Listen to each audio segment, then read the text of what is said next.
Hello guys! Flex ko lang ang aking beef burger with mushroom. Yeah, alright. Ang sarap.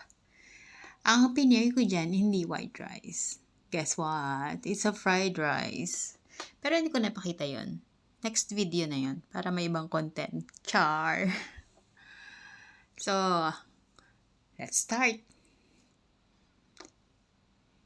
Ito na yung pinaka-end. Bakit ba end to? So, start na tayo.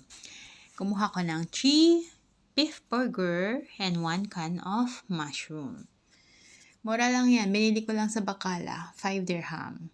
Tapos yung 3 beef burger, fry natin siya. Gawin natin siyang golden brown. Hindi ko lang pinakita pero nung try ko siya una, tinakpan ko na. Kasi pag kinover mo siya, for sure, luto yung loob niya. Ano ba to yung play ko? Nakastop pala. Ano ba yan? Tagal ko inintay, nakastop pala. So, ayan na. Fry lang natin siya ganyan. Wait natin maging golden brown or reddish brown.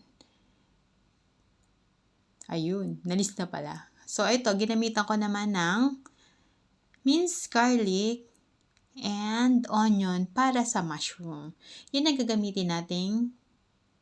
Ilalagay natin sa upper side sa top ng burger, ng beef burger.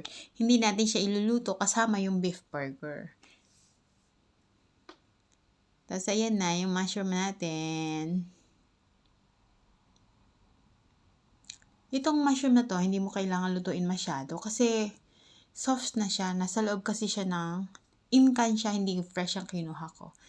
Hindi ko sure kung bakit, pero hindi fresh ang kinuha ko talaga. Incan na siya. Masarap din siya. So, ayan na. Tapos, ayan yung beef burger natin. Diyan natin ilalagay yung ating mushroom mamaya. Lagyan natin siya ng konting cooking cream para maging creamy, hindi dry.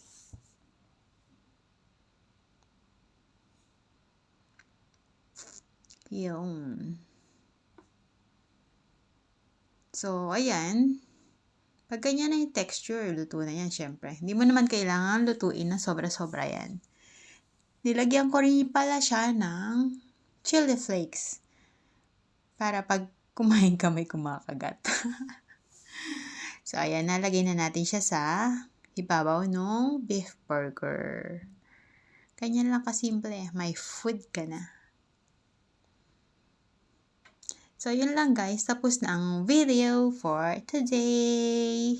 Thank you so much lagi sa support. Take care. And God bless. Bye!